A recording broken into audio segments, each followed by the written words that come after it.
नमस्कार, बहुत स्वागत है आपका और आप देख रहे हैं इंडिया वॉइस। मैं हूं आपके साथ आनंद विजय सिंह। और बात सबसे पहले सलमान खान के बाद अब सुपरस्टार आमिर खान को धमकी मिली है। आमिर खान को लॉरेंस बिश्नोई गैंग ने धमकी दी है। सोशल मीडिया पर वायरल पोस्ट और ऑडियो में आमिर खान को निशाना बनाया गया है। दावा यह किया गया है कि यह पोस्ट आरजू बिश्नोई और टायसन बिश्नोई नाम के हैंडल से शेयर की गई है। वायरल पोस्ट में आमिर खान की तीसरी शादी और लव जिहाद का जिक्र किया गया है। हालांकि अब तक पुलिस या जांच एजेंसियों ने इन पोस्ट और ऑडियो की आधिकारिक पुष्टि नहीं की है। मुंबई पुलिस और साइबर सेल इस मामले की जांच कर रही है। सलमान खान के बाद अब बॉलीवुड के मिस्टर परफेक्शनिस्ट आमिर खान अब लॉरेंस बिश्नोई गैंग के निशाने पर है। लॉरेंस बिश्नोई गैंग की तरफ से आरजू बिश्नोई और टायसन बिश्नोई ने सोशल मीडिया पर पोस्ट और ऑडियो शेयर करके आमिर खान को धमकी दी है।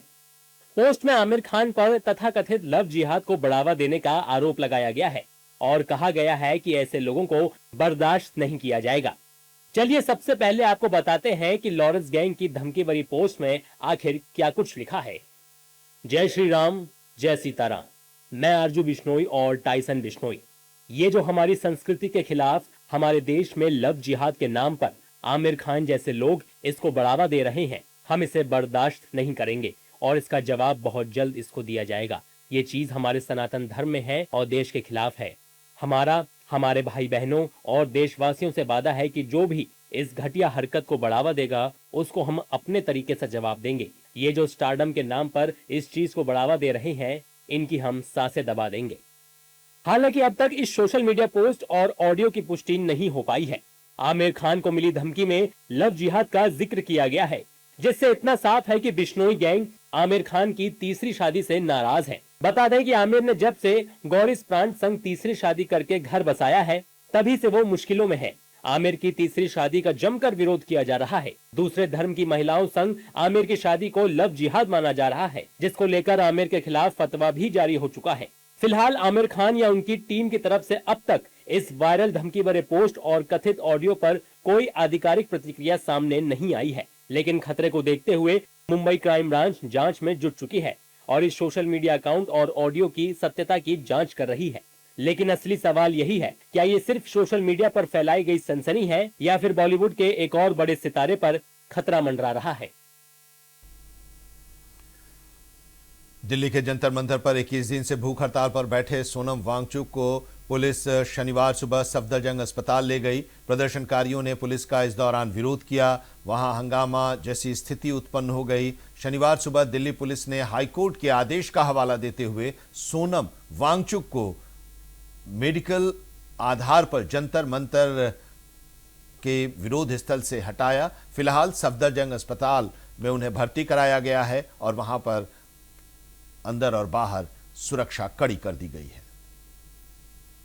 दिल्ली के जंतर मंतर पर 21 दिन से भूख हड़ताल पर बैठे सोनम वांगचुक को पुलिस शनिवार सुबह सफदरजंग अस्पताल ले गई। प्रदर्शनकारियों ने पुलिस का विरोध किया, जिससे वहां हंगामे जैसे हालात पैदा हो गए। शनिवार सुबह दिल्ली पुलिस ने हाईकोर्ट के आदेश का हवाला देते हुए सोनम वांगचुक को मेडिकल आधार पर जंतर मंतर विरोध प्रदर्शन स्थल से हटाया। फिलहाल सफदरजंग अस्पताल के बाहर सुरक्षा कड़ी कर दी गई है। सफदरजंग अस्पताल के अंदर और बाहर दिल्ली पुलिस की टीमें तैनात हैं। सोनम वांगचुक के समर्थक अस्पताल के अंदर न घुस सकें, इसके लिए पैरामिलिट्री फोर्स को भी तैनात किया गया है। दिल्ली पुलिस ने सोशल मीडिया प्लेटफॉर्म एक्स पर इसकी जानकारी दी। वहीं दिल्ली पुलिस के डीसीपी सचिन शर्मा ने बताया कि हाईकोर्ट के आदेश का पालन करते हुए और स्वास्थ्य की स्थिति व मेडिकल सलाह के आधार पर सोनम को जरूरी मेडिकल इलाज के लिए सरकारी अस्पताल ले जाया गया है और वो अभी मेडिकल निगरानी में है। ऑनरेबल हाईकोर्ट के आदेशानुसार और हेल्थ कंडीशंस और मेडिकल एडवाइस के अनुसार श्री सोनम वांगचुक जी को यहाँ से अप्रोप्रिएट गवर्नमेंट हॉस्पिटल जो मच नीडेड मेडिकल इंटरवेंशन है उसके लिए ले जाया गया है और under medical supervision. Sonam Wangchuk को दिल्ली पुलिस द्वारा अस्पताल ले जाने के बाद जंतर मंतर पर हंगामा शुरू हो गया। प्रदर्शन कर रहे छात्रों ने दिल्ली पुलिस के खिलाफ नारेबाजी की। वहीं कॉकरोच जनता पार्टी यानी कि सीजेपी के फाउंडर अभिजीत दीपके ने जंतर मंतर पर भूख हड़ताल शुरू कर दी है। अभिजीत ने कहा कि हम अनशन बंद नहीं करेंगे, अब से मैं अनशन पर बैठा हूँ। आज मैं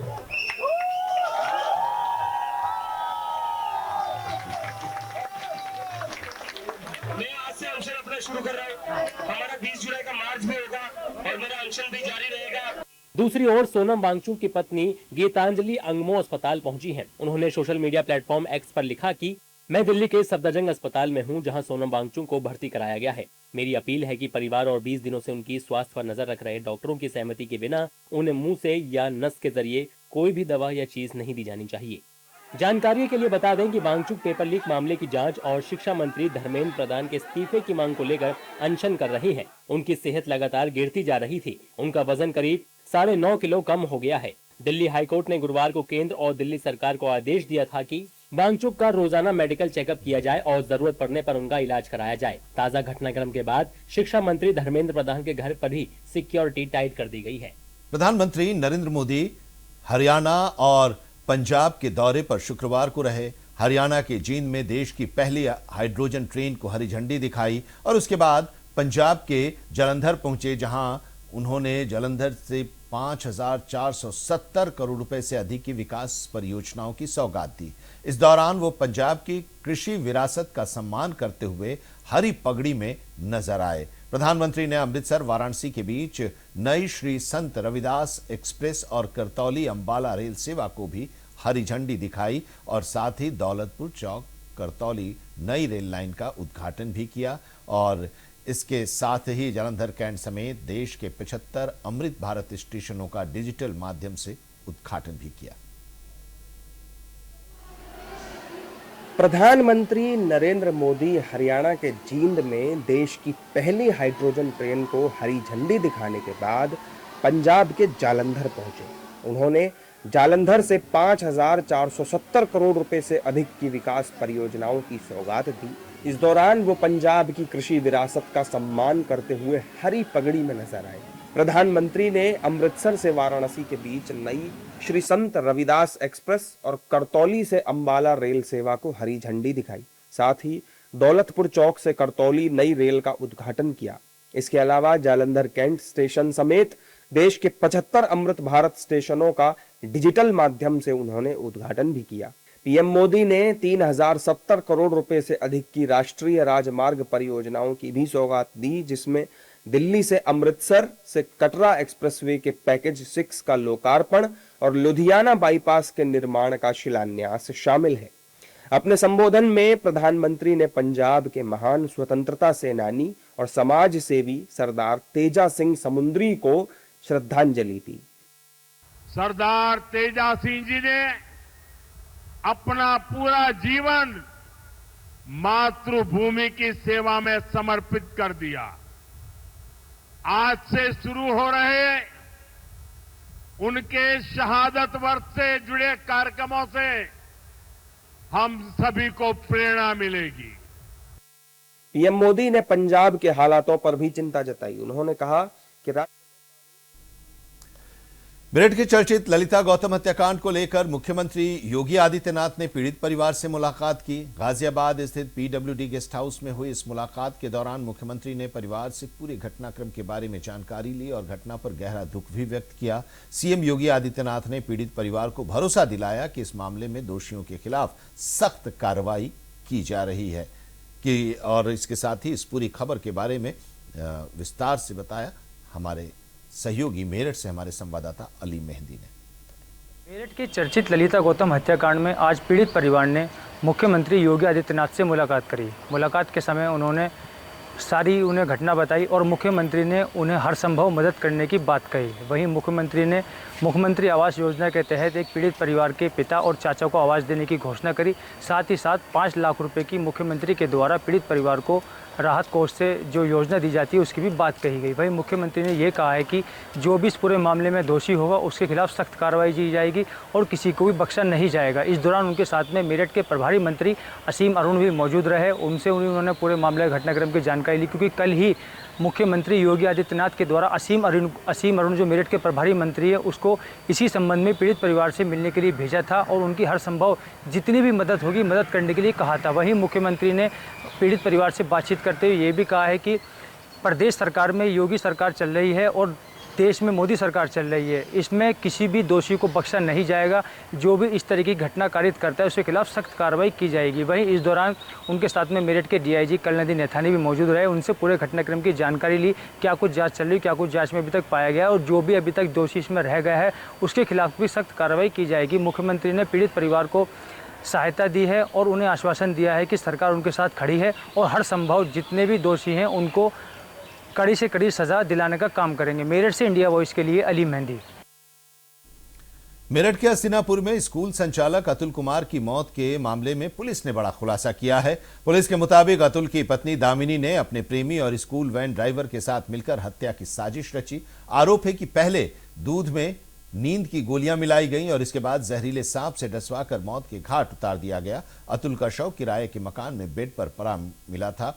परिजनों ने पत्नी पर हत्या का शक जताते हुए शिकायत दर्ज कराई थी। पुलिस ने कॉल डिटेल की जांच की और इसके बाद वैन ड्राइवर से पूछताछ में कई अहम बातें सामने आई। पुलिस ने पत्नी, प्रेमी और 2 सपेरों समेत 4 लोगों को गिरफ्तार किया है। आगे की जांच चल रही है। देखिए हमारे संवाददाता मेरठ से हमारे संवाददाता अली मेहंदी की ये रिपोर्ट। विचार करने वाली घटना एक बार फिर सामने आई है। हम बात कर रहे हैं मेरठ की, जहां मेरठ के थाना हस्तिनापुर क्षेत्र में एक पत्नी ने अपने प्रेमी के साथ मिलकर अपने ही पति को सांप के द्वारा कटवाकर मौत के घाट उतार दिया।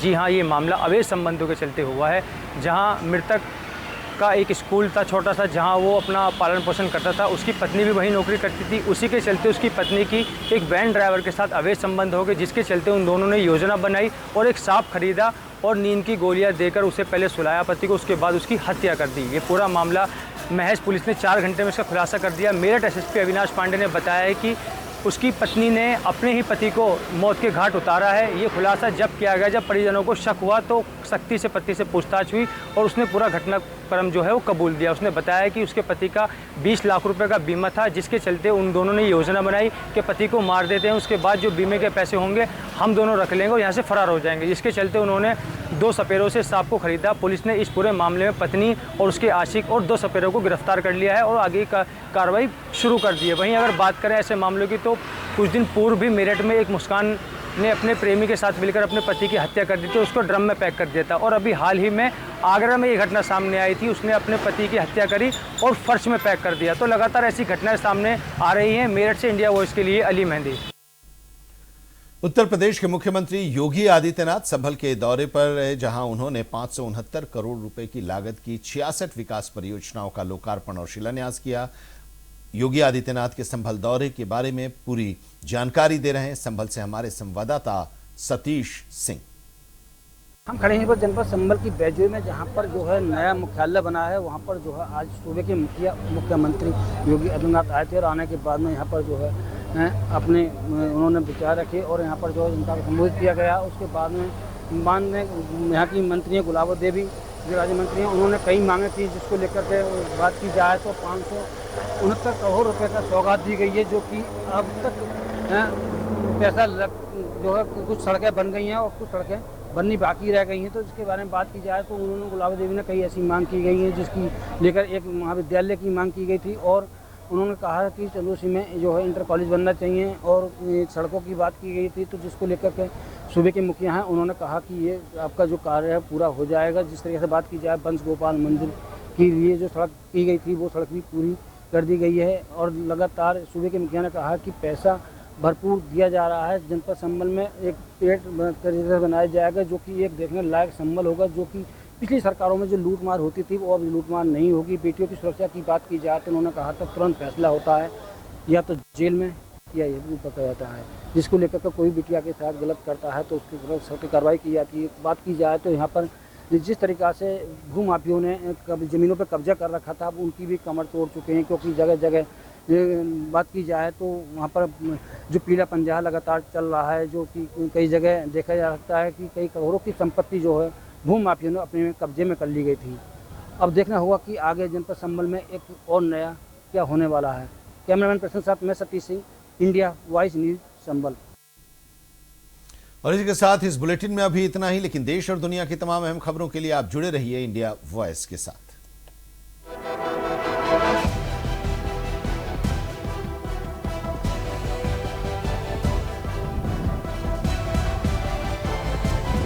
इंडिया वॉइस, आपकी सोच, आपकी आवाज।